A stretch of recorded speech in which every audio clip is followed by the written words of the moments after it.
दोस्तों अगर आपको मिनी इन्वर्टर बोर्ड में कनेक्शन करना नहीं आता है या फिर आप एक ऐसे वीडियो की तलाश कर रहे हैं जिस वीडियो से आपको बहुत ही बेसिक तरीके से सीखने को मिल जाए, तो आप बिल्कुल सही वीडियो पे आए हैं। इस वीडियो में आपको मिनी इन्वर्टर बोर्ड में कनेक्शन करना सिखा दूंगा। और एक चीज़ मैं आपको बताना चाहूँगा, ज़रूरी नहीं कि आपके पास मिनी इन्वर्टर बोर्ड बिल्कुल ऐसे ही हो, अलग भी हो सकते हैं।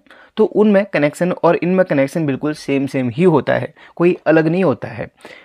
जिसमें मॉसफेट लगे होते हैं सभी बोर्ड में आप आसान तरीके से है ना वायरिंग कर सकते हैं या फिर कनेक्शन कर सकते हैं। बस थोड़ा सा आपको समझना पड़ेगा। तो इस वीडियो में आपको डिटेल से मैं समझा दूंगा, कोशिश पूरी करूंगा, बाकी समझना तो आपके ऊपर है। अगर ये वीडियो वाकई में पसंद आती है तो इस वीडियो को लाइक ज़रूर कर देना और प्यारा सा कमेंट ज़रूर करना। और अगर आप मेरे ब्लॉग चैनल से जुड़ना चाहते हैं या फिर बिहाइंड द सीन काफ़ी लोग कहते हैं ना, अगर वो देखना चाहते हैं तो कमेंट बॉक्स में एक चैनल का लिंक मैं दे दूंगा, वहाँ पे आप जाके उसको सब्सक्राइब कर सकते हैं। एंड प्लीज़ लाइक तो ज़रूर कर देना यार, हम आपके लिए बहुत ही ज़्यादा मेहनत करते हैं और आपको बेसिक तरीके से अच्छे तरीके से सिखाने की कोशिश करते हैं। अब यहाँ पर मिनी इन्वर्टर बोर्ड मैं आपको बताऊँगा। सबसे पहले चलिए इसी में बता देता हूँ, उसके बाद मैं आपको इसमें बताऊँगा।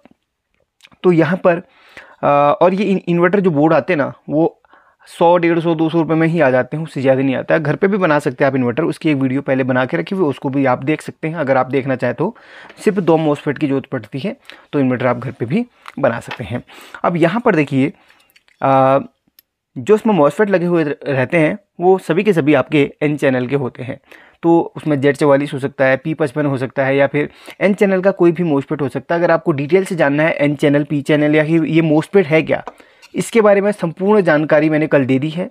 आप मॉसफेट के बारे में डिटेल से वहाँ पर उस वीडियो को देख के समझ जाएंगे। तो एक बार ज़रूर देख लेना उस वीडियो को, उसका लिंक आपको डिस्क्रिप्शन में या फिर कमेंट बॉक्स में मिल जाएगा। तो जानना भी बहुत जरूरी, इस फील्ड पे काम कर रहे हैं।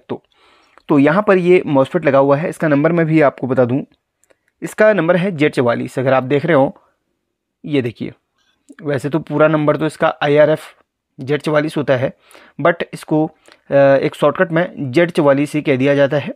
तो वैसे एक P55 भी होता है, उसको भी शॉर्टकट में P55 बोल दिया जाता है, वैसे उसका नाम काफ़ी लंबा होता है, ठीक है। तो ये अलग अलग वाटेज में होते हैं, ये अलग अलग एम्पियर में होते हैं, इसीलिए यहाँ पर आपको अलग अलग यहाँ पर देखने के लिए मिलेंगे, लेकिन होते हैं N चैनल में ही है।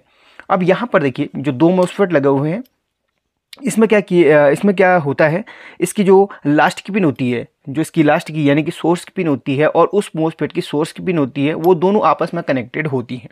ध्यान रखिए, कल वाली वीडियो तो देख ही लेना आप, मैंने अब एक बार आपको डेमो दिखा देता हूँ। ये देखिए सारा बता के रखा हुआ है मैंने आपको कल की वीडियो में। तो सोर्स, गेट, ड्रेन क्या होता है ये सब बता के रखा हुआ है। तो आपको यहाँ पे मैं थोड़ा सा मैं बताना चाहूँगा। इसकी पहली पिन, मॉसफेट की पहली पिन गेट होती है, दूसरी ड्रेन होती है, तीसरी सोर्स होती है। तो यहाँ पर कनेक्शन को जिस तरीके से होता है, इसमें दोनों मॉसफेट की लास्ट वाली पिन आपस में जुड़ी हुई रहती हैं।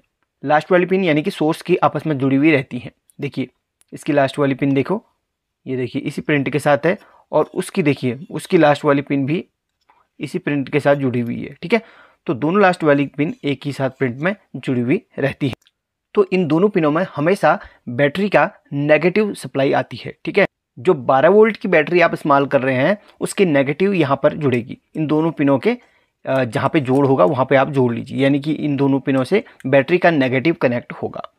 अब 12 वोल्ट की जो भी बैटरी ले रहे हैं उससे यहाँ पर है ना नेगेटिव कनेक्ट होएगा लास्ट वाली पिन से। मैं फिर से दोहरा रहा हूँ, गलती मत करना, मॉसफेट जल जाएंगे या फिर कोई भी ऐसी ख़राब हो सकती है। इसमें जो भी लगी हुई रहती है 40-47 लगी हुई रहती है इस पर, तो वो जल सकती है, इसलिए आप ध्यान से कनेक्शन करेंगे।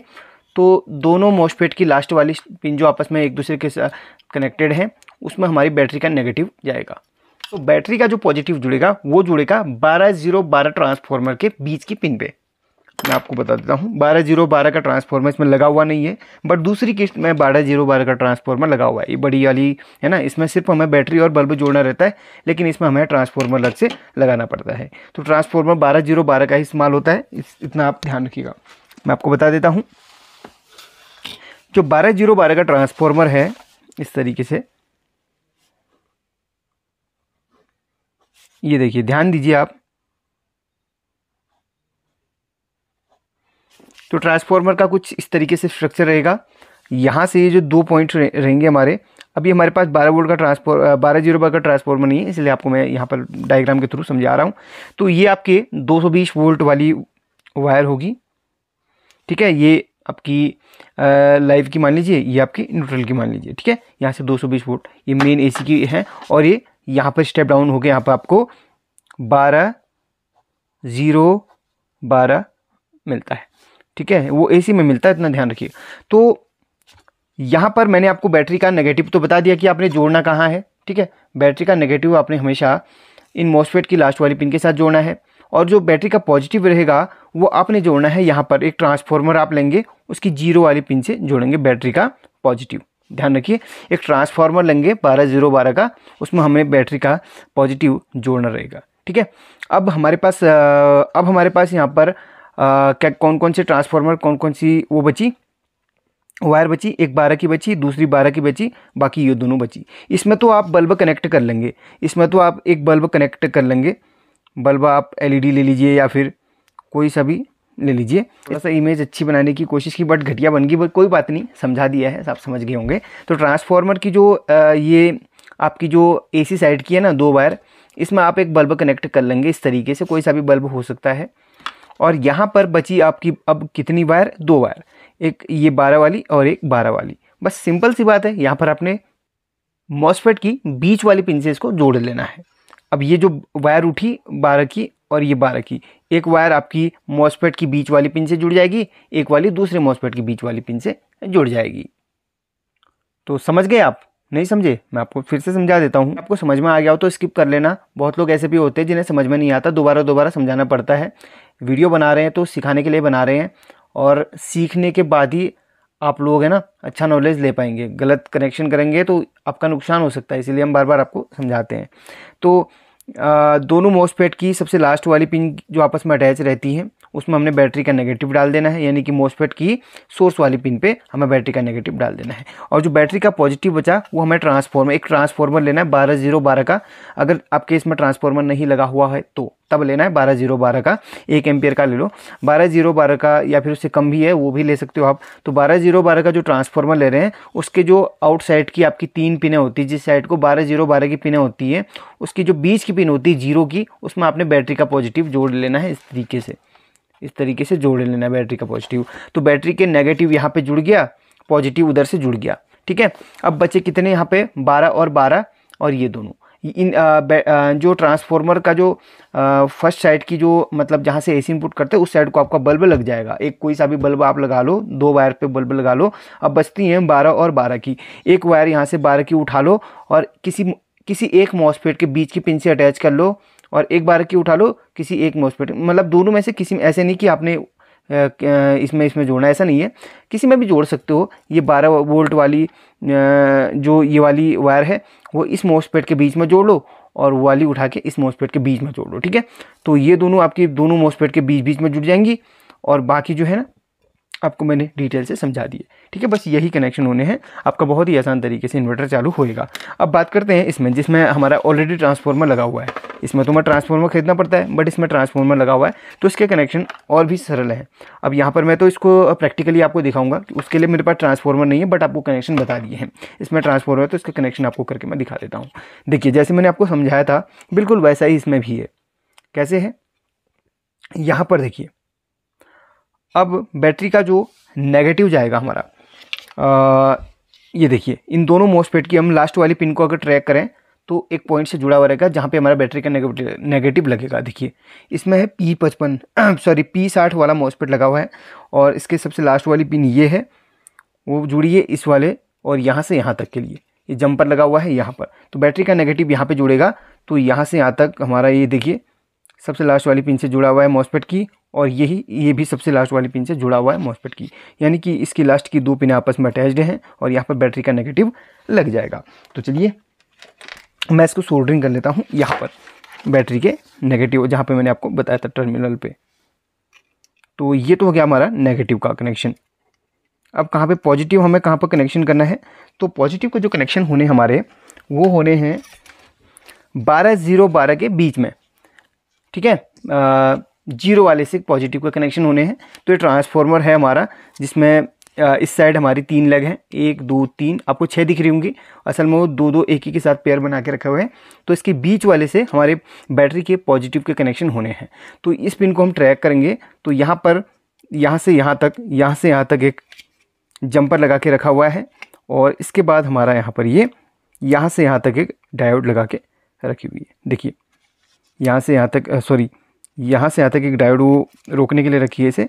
और हम इसको देखें तो यहाँ से यहाँ तक एक जंपर लगा के रखा हुआ है। देखिए ठीक है, यहाँ से यहाँ तक एक जंपर लगा के रखा हुआ है। नहीं समझ में आ रहा, बता देता हूँ। मैंने आपको बोला ना, जो बैटरी का पॉजिटिव वाला वायर है वो हमारा 12 ट्रांसफार्मर के बीच में लगना है।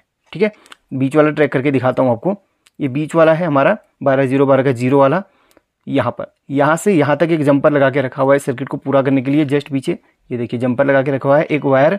ठीक है, समझ गए। और इसके बाद यहाँ पर ये पूरा ट्रैक एक ही है। इसके बाद यहाँ से यहाँ तक एक जंपर जा रहा है और ये देखिए यहाँ से यहाँ तक एक जंपर जा रहा है और ये जो पॉइंट है यहाँ पर कनेक्टेड है। तो देखिए बीच में आ रहा है ना, आप यहाँ पे जोड़ो, भले यहाँ पर बात एक ही है तो यहीं पे जोड़ लेते हैं। इन्होंने सेपरेट यहाँ पर पॉइंट बना के रखा हुआ है तो हम यहाँ पर जोड़ लेते हैं। अब यहाँ पर हमारे बैटरी के कनेक्शन हो चुके हैं। अब कनेक्शन करने हमारे बल्ब के, तो बल्ब का एक चलिए होल्डर लेता हूँ मैं। तो होल्डर ले लिया, इसमें दोनों वायर हैं। अगर यहाँ पर पॉजिटिव नेगेटिव कुछ नहीं रहेगा, यहाँ पर AC वोल्ट हमारा आउटपुट करता है। तो अलग अलग यहाँ पर वायर कलर की भले आपको लग रही हो, कोई बात नहीं, लेकिन हम कनेक्शन हम आपको बता देंगे। अब यहाँ पर जो आउटपुट होना है वो कहाँ से होना है, ट्रांसफार्मर के इधर, ट्रांसफार्मर के जो प्राइमरी सेक्शन में जो हमारी 2 पॉइंट होते हैं उनसे होना है। तो यहाँ पर ये ट्रांसफार्मर आपको बताया था, इसका प्राइमरी सेक्शन में 2 लेग हैं। ये देखो यहाँ पर ध्यान से देखो, ये देखो एक लेग ये है, एक लेग ये है, एक लेग ये है और एक लेग ये है। तो यहाँ पर इन्होंने थोड़ा सा रेक्टिफायर बना दिया है, अच्छी बात है। रेक्टिफायर लगा के थोड़ा सा और है ना, और यहाँ पर प्योर वोल्टेज मिलेगा। तो रेक्टिफायर यहाँ पर लगा दिया है, तो रेक्टिफायर में यहाँ पर मिलेगा। देखिए आप भले इधर पे जोड़ लो या फिर आप इसको रेक्टिफायर पे जोड़ लो, तो बात एक ही है। तो चलिए मैं आपको दिखाता हूँ। पहले मैं इसमें बैटरी के कनेक्शन कर लेता हूँ। तो पॉजिटिव के कनेक्शन यहाँ पर हम कर लेते हैं इधर पे और नेगेटिव को हम जोड़ लेते हैं यहाँ पर। और ये हमारा चालू हो चुका है। अब इसमें हाथ नहीं लगाएंगे भाई, करंट लगेगा, हाथ बिल्कुल नहीं लगाना है। अब हमें यहाँ पर एक होल्डर रख लेना है और इसमें बल्ब हम अटैच कर लेते हैं इस तरीके से। ठीक है, अटैच कर लेते हैं। तो ये ट्रांसफार्मर के हमारे जो, देखिए क्लियर आपको दिखाऊं, मे भी आपको दिख रहा होगा, थोड़ा सा ब्राइटनेस बढ़ा दी मैंने। तो जो ट्रांसफार्मर है लगा के रखा हुआ है इस पर, इसके हम यहाँ पर अटैच करते, देखिए ये देखिए बल्ब जल रहा है। अब इन्होंने थोड़ा सा प्योर बनाने के लिए यहाँ पर डायोड लगा दिए, तो डायोड पे भी आप अटैच कर सकते हैं इस तरीके से। ठीक है, डायोड पे भी अटैच कर सकते हैं। बात एक ही है, ये हिल रहा है बार बार तभी स्पार्क कर रहा है। ठीक है, इस तरीके से हिल रहा है तभी स्पार्क कर रहा है। अगर मैं इसको सोल्डरिंग कर दूँ बढ़िया तरीके से काम करेगा। तो भले आप ट्रांसफार्मर की जो 2 लेग हैं उसमें जोड़ लो या फिर आप डायोड पे जोड़ लो, बात एक ही है। आप चाहें तो डायोड भी लगा सकते हैं। देखिए पहले मैं इसमें सोल्डरिंग कर लूँ और उसके बाद आपको क्लियरली दिखा दूँगा। देख लो, हाथ नहीं लगाना भाई, AC करंट है, करंट लग जाएगा बहुत ज़बरदस्त, इसीलिए इसमें बिल्कुल भी आपने रिस्क नहीं लेना है। देख लो हो गया कनेक्शन और बल्ब हमारा जल रहा है। चलिए मैं आपको पूरा दिखा देता हूँ। मैंने कहीं पे भी अलग से इसमें नहीं जोड़ा है, विश्वास नहीं करते हैं यार लोग, इसलिए दिखाना पड़ता है। अपना भी फ़र्ज़ बनता है कि अब क्लियरली दिखाएं आप लोग को, कहीं पे ना कमी पेशी नहीं निकले हमारी वीडियो पे। बहुत लोग ना इतनी मेहनत के बाद कमेंट करते रहते हैं अनाप शनाप, क्या करें भाई, हमारा काम तो सिखाने का है। तो थोड़ा थोड़ा सबूत भी देना पड़ता है अपनी सच्चाई का। देख लो ठीक है, अलग से कोई सेटअप नहीं कराया मैंने। सॉरी यार, ये वायर बार बार निकल जा रही है, कहीं मुझे भी करंट न लग जाए इस मामले में। यहाँ पर हाथ बिल्कुल टच नहीं करना हमने, वरना हो जाएगी भाई कल्याण।